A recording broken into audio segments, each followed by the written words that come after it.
It can sometimes be very cathartic to come across an article about Brexit, especially in the Financial Times, when all this time I've been saying on this channel, look, the problems of the North are not the problems caused by the EU. They've been caused by austerity. They've been caused by the Tory government.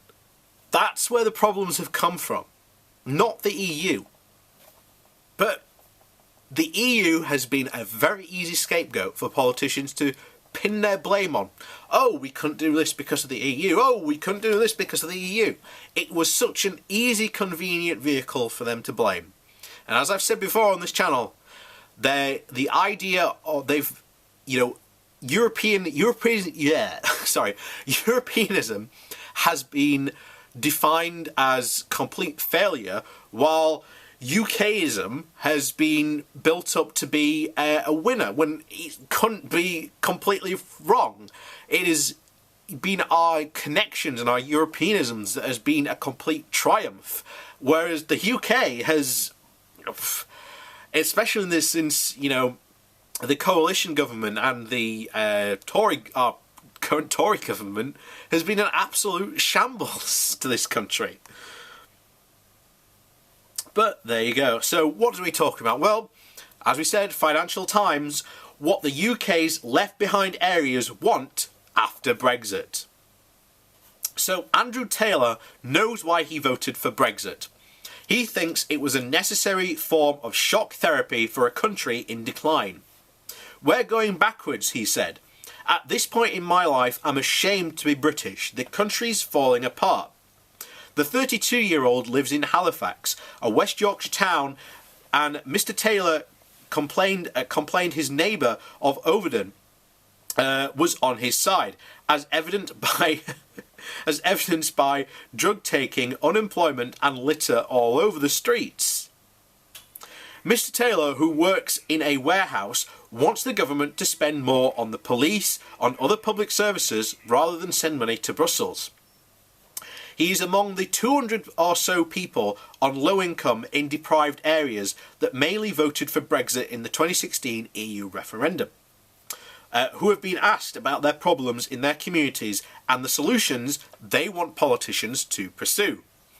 The research was carried out by the UK in a changing Europe, a think tank, and the Joseph Rowntree Foundation, a charity, because the organisations wanted to discover the source of the discontent behind the Leave vote in the so-called left behind areas, and how people thought Brexit could improve their lives. Andy Meron, the director of the UK in a Changing Europe, said that politicians could only find policies to heal the country's Brexit divisions if they know what had caused them. He added that the UK's planned departure from the EU was a rare chance to re-examine the laissez-faire economic model that Britain had adopted since the 1980s. We have a unique moment in British politics, said Professor Meron. Anything is possible. His think tank and the Joseph Rowntree Foundation convened focus groups in 9 cities and towns: Glasgow, Middlesbrough, Leeds, Bolton, Worksop, Dudley, Newport, Hastings and Southampton. With guidance from organisers, the 10 to 12 people in each group outlined the issues in their localities and then proposed changes to address them. They subsequently concentrated on 4 main solutions: providing young people who did not want to go to university with jobs and training, helping low-paid adults gain new skills, nurturing local businesses and reviving high streets. All these could be done by our current government and done so while remaining in the EU. Those proposals suggest that for people in deprived communities, their post-Brexit version of a better future has little to do with matters that the EU has responsibility for, including the ideas raise big questions for domestic policymakers. The UK in a Changing Europe will produce a report with policy recommendations based on its research this summer, which we'll have a look out for. Some of the most striking comments from these focus groups were from people who felt they were simply not coping. Participants were shown a picture of people climbing a tree and were asked to put a yellow sticker on the one that best represented them. They could be resting on a branch with their family, standing on top, or hanging on for dear life. In Worksop, 2 stickers were placed on the tree to indicate people felt they were starting the arduous climb from the bottom. One was a stable platform halfway up. The 5 were simply clinging on. None were higher than halfway up. "I'm just clinging on," said Vicky, a single mother from Worksop who voted leave. "I'm the main earner and carer. I cannot move into a better paid job. You lose those skills and confidence because your life revolves around your children." Several themes emerged from the focus groups. First, some people expressed dismay at what they saw as a far-reaching and negative changes in their area. Decent jobs being replaced by low-paid and insecure ones. Rising levels of violent crime. The high streets blighted by empty shops. Ray Edmonds, a mechanic from Worksop who voted Remain, said that many care and cleaning jobs had been outsourced by the public sector to companies that paid less and provided inferior benefits such as sick pay. Zero-hour contracts are going back to the 1920s sweatshops where workers had no rights, he added. They are an abomination. There was also anger about public spending cuts made in the government's austerity drive after the financial crisis that had led to the closure of hospitals, youth clubs, parking charges and parking charges at public parks. Second, there was a long sense of grievance, notably that London neglected the nations and the regions. Several people said that the Brexit vote was a rare chance to get attention for left-behind areas. One man from Newport described the city as a poor relation. "We are a London-centric country," he said. "The further you go from the centre, the less you've got." Third, people knew what sort of places they wanted to live. The more affluent areas, not further away from their communities. For example, those in Leeds admired the suburb of Chapel Alton, which they said was teeming with independent shops frequented by loyal and wealthy clientele. "It's brilliant. There's lots of shops, a fruit stall, a butcher's," said a woman from Leeds. "It would be lovely in my area." And fourth, immigration, which was a big issue during the Brexit referendum campaign. It was not a concern for most people in the focus groups. Some people from Eastern Europe who said they had not integrated well in their communities, many believed that they were hard-working, doing jobs that Britons were unwilling or simply too lazy to do. Fifth, discussions in the focus groups were soaked with nostalgia. Brexit seemed to be a chance to turn back the clock to before 1973, when the UK joined what was called the European Economic Community.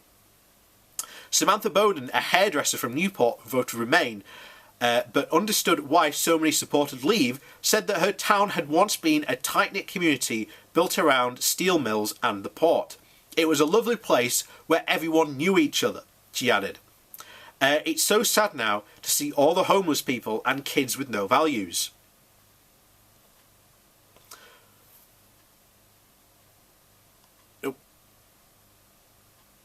Oh, and this is below of a summary of what the people in the focus groups called for to improve their communities.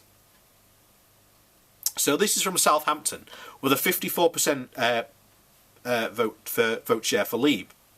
Participants in Southampton focus group suggested that every school leaver should be guaranteed a job with training for at least a year, paid for by employers.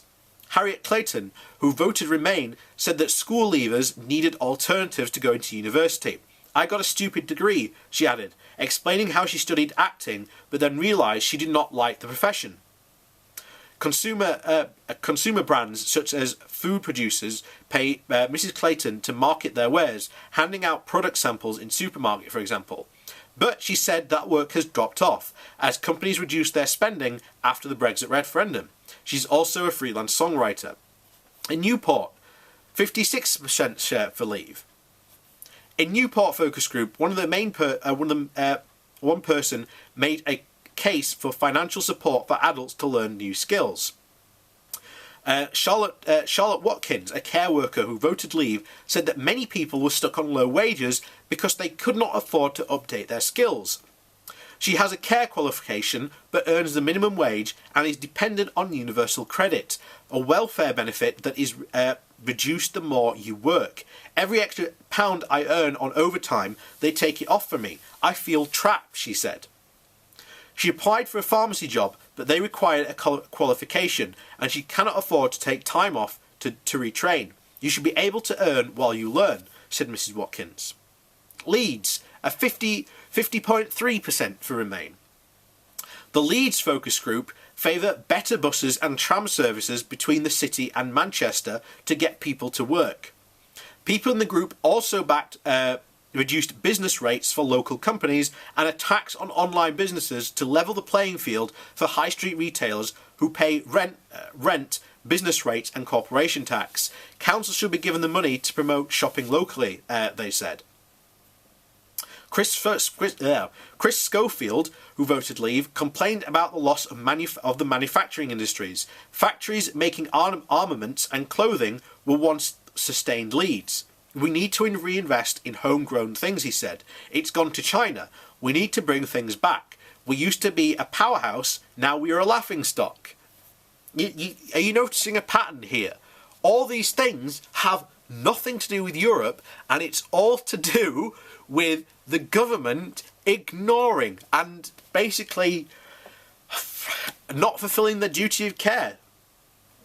We'll continue on to Worksop. 68% for leave. Jennifer, who has fond memories of nights out in Worksop as a teenager, said, "You could have a great time. The town was buzzing, but well-remunerated jobs in mining and engineering in the area have all been replaced by low-paid warehouse and care work, and those with money spend it online or outside workshop." Miss Pringle, who voted Remain, said that the town centre was full of empty shops, drug addicts and homeless people. The focus group in Worksop suggested that as part of efforts to revitalise the high street, that small businesses should be allowed to take over dilapidated buildings for free if they renovated them.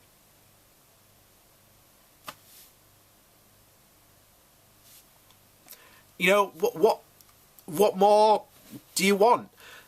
We've said this since the beginning. Whenever people bring up the North, they voted because they were absolutely desperate. And none of their problems are from Europe. They don't care about what Europe does because Europe is predominantly regulations. And regulations do not come into these people's lives. They do not affect them one bit. They do not care.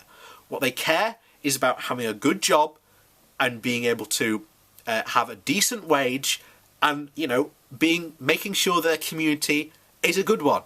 And Europe has nothing to do with that.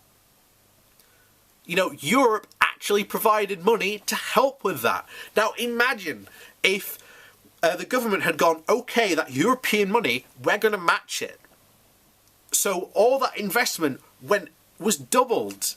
But now you can't do that because it's gone.